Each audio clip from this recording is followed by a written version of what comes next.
প্রথমবার বাজেট পেশ করা কেন্দ্রীয় অর্থমন্ত্রী নির্মলা সীতারামনের বাজেটে কি আছে উল্লেখযোগ্য এক নজরে আপনাদের দেখাই। আজ বাজেটে ঘোষণা হয়েছে মোদির মহাবাজেট 2024, গরিব, মহিলা, যুব, অন্নদাতা এবং এই 4 শ্রেণীর ওপর বিশেষ জোর।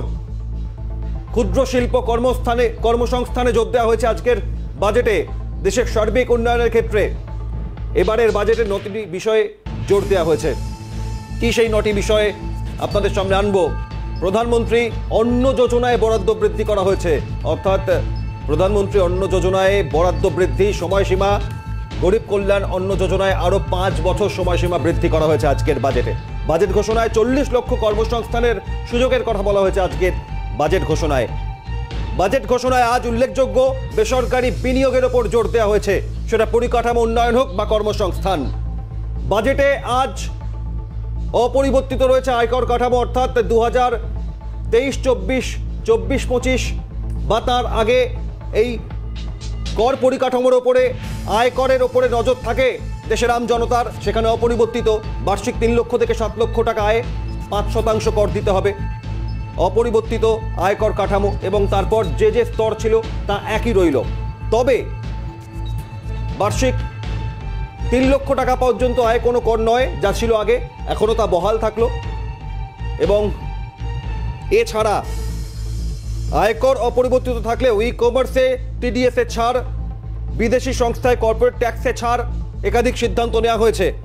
এমনকি দেরিতে আয়কর জমা দিলেও জরিমানার পরিমাণ আগে যাচ্ছিল তার থেকে কমানো হয়েছে এবারের বাজেটে। ঘোষণা করেছেন অর্থমন্ত্রী 12 লক্ষ থেকে 15 লক্ষ টাকা বার্ষিক আয় যাদের, তাদের 20% আয়কর দিতে হবে। 15 লক্ষের ওপরে বার্ষিক আয়কর দিতে হবে 30%।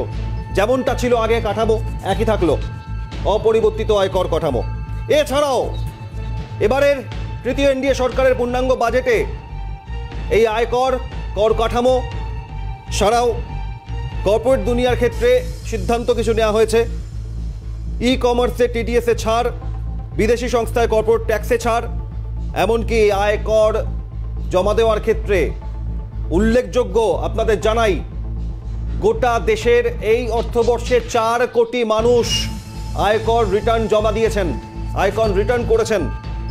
তাই এবার দেরিতে আয়কর জমা দিলেও যে জরিমানা আগে করা হতো, অর্থাৎ জুলাই মাস পর্যন্ত যে সময়সীমা বেঁধে দেওয়া, তার থেকে দেরি হওয়ার ক্ষেত্রে যে জরিমানা, তার পরিমাণ কমানোর কথা জানিয়েছেন অর্থমন্ত্রী নির্মলা সীতারামন। আমরা এক এক করে নজর রাখবো। এছাড়া উল্লেখযোগ্য ক্ষুদ্র মাঝারি শিল্পে বিশেষ জোর, বিহার, অন্ধ্রপ্রদেশে বিশেষ প্যাকেজ, প্রধানমন্ত্রী আবাস যোজনায় 3 কোটি নতুন বাড়ির ঘোষণা, কৃষি খাতে 1,52 লক্ষ কোটি টাকা। দেশের পূর্ব পশ্চিমবঙ্গ, ওড়িশা, অন্ধ্র, বিহারে নজর দেওয়া হয়েছে। কলকাতা অমৃতসর বাণিজ্য সড়ক, ইন্ডাস্ট্রিয়াল করিডোর, ছোট সংস্থাগুলিকে কর্মীদের প্রভিডেন্ট ফান্ডে ভর্তুকি, প্রথম কাজে ঢুকলে ইপিএফে 1 মাসের বেতন, কিষাণ ক্রেডিট কার্ড, আন্তর্জাতিক এই ডামাডোলের মধ্যেও ভারতের অর্থনৈতিক বৃদ্ধির হার স্থিতিশীল, এমনটা ঘোষণা করেছেন, জানিয়েছেন নির্মলা সীতারামন। কৃষি উৎপাদন বৃদ্ধিতে গবেষণা, বিভিন্ন ক্ষেত্রে চাকরিতে 1 কোটি যুবক যুবতী যাতে ইন্টার্নশিপের সুযোগ পায় তার জন্য সরকার নজর দেবে। স্ট্যাম্প ডিউটি কমিয়ে আনা হয়েছে মহিলাদের সম্পত্তি ক্রয়ের ক্ষেত্রে, অর্থাৎ মহিলাদের সার্বিক উন্নয়নে উল্লেখযোগ্য, মহিলারা সম্পত্তি ক্রয় করলে তাদের স্ট্যাম্প ডিউটি কম ঘোষণা। গ্রামোন্নয়নে 2.66 লক্ষ কোটি টাকা বরাদ্দ। অসম, হিমাচল, উত্তরাখণ্ড, সিকিমকে প্রাকৃতিক বিপর্যয় মোকাবিলার জন্য বিশেষ প্যাকেজ ঘোষণা। এবং পর্যটন, গোটা দেশের পর্যটনকে উন্নয়নের কথা বলা হয়েছে, কিন্তু মূলত নজর বিহারের ক্ষেত্রে, বুদ্ধগয়া, রাজগীর, নালন্দা, একাধিক ঘোষণা। কিন্তু ক্যাপিটাল গেইন কর ছাড়ের ঊর্ধ্বসীমা বাড়ানোর ঘোষণা, আয়কর পরিকাঠামো অপরিবর্তিত এবং এই করের ক্ষেত্রে স্ট্যান্ডার্ড ডিডাকশন, তাতেও নয়া ঘোষণা, এবং আয়কর জমা দিতে গেলে দেরি হলে যে জরিমানা আগে করা হতো তার পরিমাণ কমানো হলো আজকের ঘোষণা। ক্যাপিটাল গেইন কর ছাড়ের ঊর্ধ্বসীমা বাড়ানো হলো, 50 থেকে 75 নিয়ে যাওয়া হলো। স্ট্যান্ডার্ড ডিডাকশন 50,000 থেকে 70,000 করা হয়েছে যে খবর পাওয়া যাচ্ছে। সব মিলিয়ে আজকের এই বাজেটের ঘোষণা, তার পুঙ্খানুপুঙ্খ বিশ্লেষণে যাব।